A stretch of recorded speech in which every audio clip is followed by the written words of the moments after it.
Test, test, test. All right, here we go. Thank you so much, guys, for tuning into the channel. This is Mark Mamboyo, and this is going to be the first episode of the Elevate podcast. With the podcast, the value I want to bring to you guys overall is going to be motivation, self-empowerment, and I just want to put spotlight on like-minded individuals. Everybody that's trying to elevate and level up to the next level in their journey of this life. So with that being said, I'm going to be releasing this podcast on Instagram, TikTok, and probably those are going to be the two main platforms I'm going to be taking this podcast to.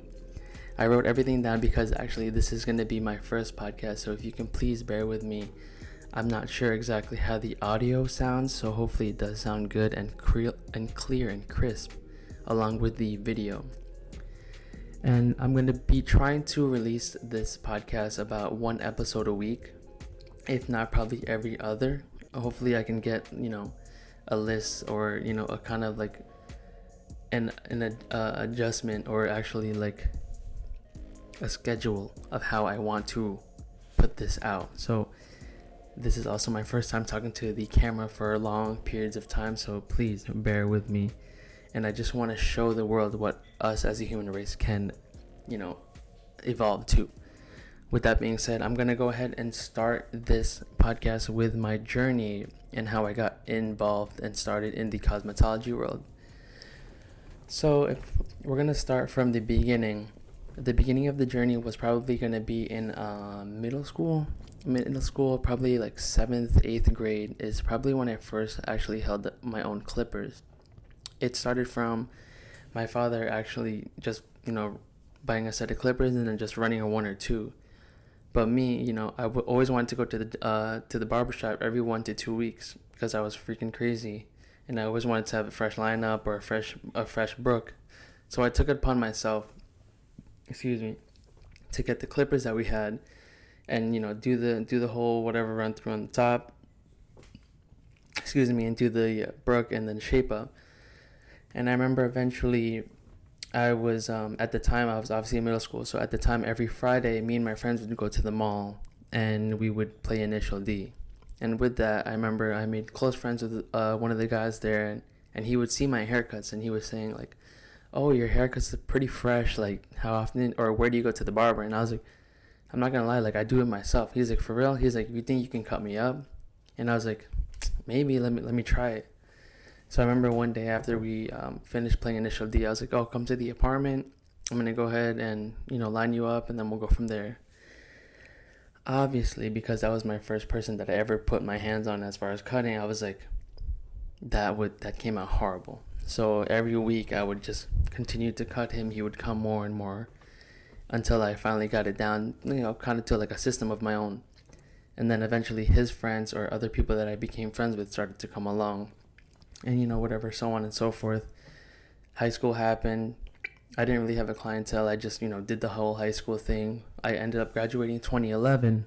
I wrote everything down here, so please bear with me. This is my first time, like I said. 2011, I ended up graduating high school, and I didn't know what to do. But being Filipino, you already know what Filipinos are. Be a nurse. So I was like, okay, let's go ahead and be a nurse. So I ended up going and applying to nursing school. Didn't get into the nursing program, but I did get into the science, allied science.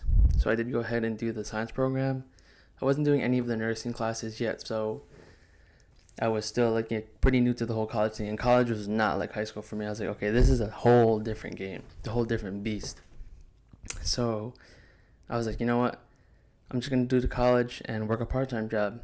I remember my first part-time job was McDonald's, and I was like, no way, this is not going to happen for the rest of my life. So I just focused on college, and then I ended up focusing on getting a better job later down the line. I remember my first good job after that was in a customer service department. And I remember back then minimum wage was $7.25, and that's what I was getting at McDonald's. And then when I got the customer service job, I think I jumped to $9, and I was like, oh, this is pretty good, decent money. But at the time, I was not cutting, obviously, but I was just focused on school and, making some money. And then at that point, I was like, I need to make $10 an hour. $10 an hour is going to be good for me, or that's what I was thinking. Obviously, I was still living at home. still going to college. So I eventually got the job at an Audi dealership after I left the customer service job, and that was $10 an hour. And I was like, okay, great. I got $10 an hour. I'm in college. I can do whatever I want with my money, and so on and so forth. And at the time when I was in college, I was into the car scene. I remember being into the car scene. I was always spending all of my money, every single check on my car. Never saved my money, never did nothing with it. So I was like, okay, I need to get a higher paying job. So then I got involved into the technician world through Audi. Thankfully, I got the opportunity. One of the guys there was like, oh yeah, I can get you into the shop. But I remember at the time that I was going into the shop, I also wanted to become a barber because I was still cutting my friends here and there, like very, very, or not so often. So I was like, okay, let me try to go to cosmetology school. So before I even went into the tech job, I told my dad, Dad, let me go to cosmetology school. I'm going to quit college because I don't think the whole college thing is for me. And he was like, no. He's like, you're not going to go to cosmetology school. You need to get your real degree first, and then you can do whatever you want after that. So instantly he shut that whole thing down. So I was like, okay, I guess I'm going to stick with the whole nursing thing. So I was like, okay. I got the opportunity to be a technician at the dealership, and my number jumped, my hourly rate jumped a little bit more, and then I started working more. But with that, I started to, lose focus of college. And then eventually the nice checks started to come in, and then my dad finally saw that the checks they're pretty decent, and he's like, oh, you can kind of make a good living off being a technician. So he's like, if you want, you can drop out of college. I was like, okay, it was that easy. I'm making good money as a technician. I could have made good money as a barber, but being Filipino, they don't see that, and being the old school Filipino, they don't see that there's potential, and there's a potential for a future with barbering. So I ended up leaving college, and that was I wrote everything down. 2013, 2014 is when I started in the automotive field at Audi. So I ended up, just doing the whole full-time Audi technician job. And 13, 14, 15, and 2016, I was like, you know what, I'm kind of getting sick of it. I was making good money, obviously, but a lot of my friends at the time, who still are my friends today, they're all in the medical field, or they were all finishing college and starting their medical journey. And I was seeing, they were traveling, they had nice stuff, they had nice income. So me comparing myself, which I should have never done, but you do it when you're young. I was comparing myself, and I was like, damn, I really want to live the life they live. And I was like, with that, I need to go to college. I need to finish what I started when I was doing the whole nursing thing. And so I think 2016, I went back to college because I still had the credits when I first started, 2011. So I started continuing that allied health science. And I remember I was getting better, decent grades, and I was like, oh, no, this is not for me. So I was doing part-time Audi and part-time college, and then I just let go of college. Went back to Audi, basically back to the drawing board. Whatever, started working again. Excuse me. And, just continued Audi, continued grinding, continued moving up in the system, taking all the Audi classes, all the Audi education as much as I could so I can move up and obviously get more pay. And then I remember I was like, this is really, really not for me. So eventually 2018, I put my 2 weeks in and left Audi fully. And I was okay with that because at the time my grandfather was actually living with us, and he was doing PT pretty often. Not every day, but every other day. So he needed a ride to get to PT. So I was like, okay, I'm going to go to the gym in the morning. I'm going to drop him off at PT, go to college and do my classes. And at that point, my dad's like, if you're going to go back to college, you're going to pay for this yourself. So at that point, I was like, okay, I really got to take it way more seriously, because at that point, that's my money. I got to take accountability of this. And I remember my grades were really, really good. Obviously, I was going full time, so I was able to focus on college. But I remember going to class more and more. At this point, I'm getting into the harder classes, and I was like, oh man, I don't know if this is for me. So I was like, should I leave? Should I leave going to school and just go back to Audi, or what? And I remember, obviously I wasn't making that much money because I was just going to school, and I was cutting obviously a little bit here and there, but just my close friends. So I wasn't really making that much money. So I took it upon myself again. I left college, went back to Audi just for the time being. 2017 I dropped out. 2018, 2016 I went in. Alright, I'm all lost now. I'm all lost at this point. So 2018 I left to go full time. Okay, we'll start from there. 2018 I went back full time to Audi, and I remember I was like, I'm just gonna grind it out. I'm gonna continue to grow my money and continue to just go and work up the ladder. And then I was like, I don't know if this is for me. And I remember when I went back, they had not had me restart my start date, so I was able still to have my my vacation time. And I remember I had 3 weeks off. So in that 3 weeks, I did go ahead and plan a trip, 2019, to the Philippines. And I remember during that time in the Philippines, I had a whole month off. So I was watching a lot of YouTube, a lot of like minimalism, a lot of like finance stuff, because at that time I had money saved up, so I wanted to invest my money.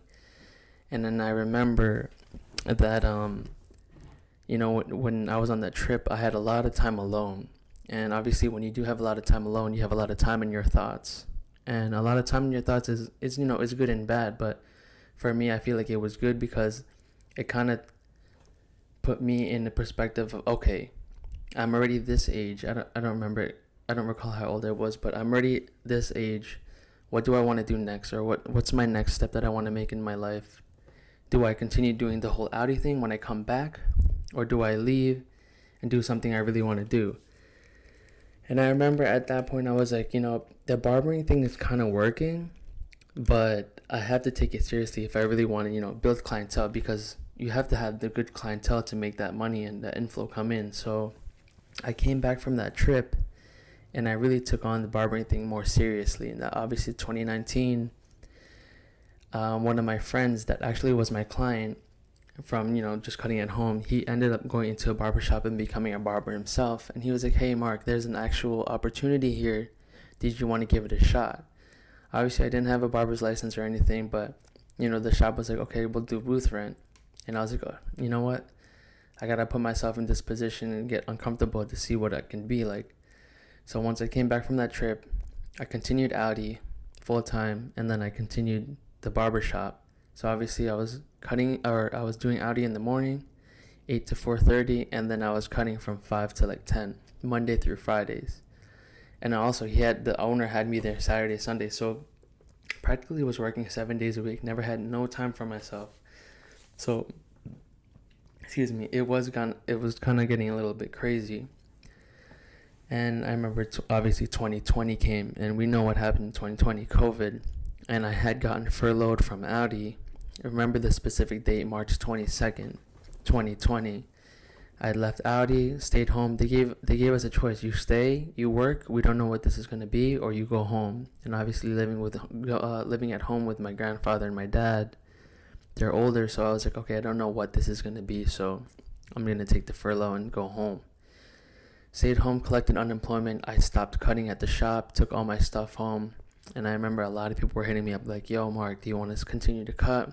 Because I need a cut. And I was like, nope, not doing it, because I don't know what this thing is. I don't want to get it, and I don't want to put my family in danger. So I just blew everybody off, basically. And then I think maybe a month or two after, March, April, a month or two after, they called me back into work. So I was like, okay, I'm going to go back to work, but I'm going to continue to cut at the barbershop. Or no, actually, when I went home, I just continued to cut it from home. But I remember during COVID, I was like, you know what? Barbershops started to open around April. I was like, I'm going to cut, but I'm going to raise my price. So I was working at Audi, and I raised my price to $60 when they called me back after the furlough. And obviously, who's going to pay $60? Only some of my clients ended up coming through. And then more and more of the barbershops starting to open up here and there. So I was like, okay, I'm going to drop my price down to $30. Then, boom, all my clients started to come back. I had some clients from the barbershop, and then their friends were there telling their friends. So I was starting to build a slow clientele base, but I was still working at Audi. So almost that whole year, I started to cut 2020 April to 2021. And I remember January, February of 2021, I was like, okay, I'm building a good clientele from home. I'm making good money. Should I continue doing the whole Audi thing? Remember, I had that trip and I was like, you know what? I think this is a sign. This is a sign for me to let go and kind of just do the whole barbering thing. So I remember April 2021, I went ahead and put my final 2 weeks at Audi, and I haven't looked back since. Since then, I've actually applied to barbering school, actually cosmetology school. And the rest is from there. Really, I just been continuing to build my clientele here at home. I do have a good clientele base, and with this, hopefully, I can grow, a following with, YouTube. Obviously, YouTube money is different money, but it's not even about the money. It's about me showing and sharing my journey with you guys. So if you guys are really still interested in knowing my journey and continuing to follow me and what I have to bring here with the podcast, I'd really appreciate it. If you do like the value that I'm sharing with you guys here, you can please like, share, and subscribe. And I'm going to be, again, releasing this on TikTok, Instagram, and YouTube. So again, I do appreciate you guys for listening. Again, that was just a quick backstory of how I got into the whole barbering world. So till the next episode, this is the Elevate Podcast. My name is Mark Mamboyo, and peace.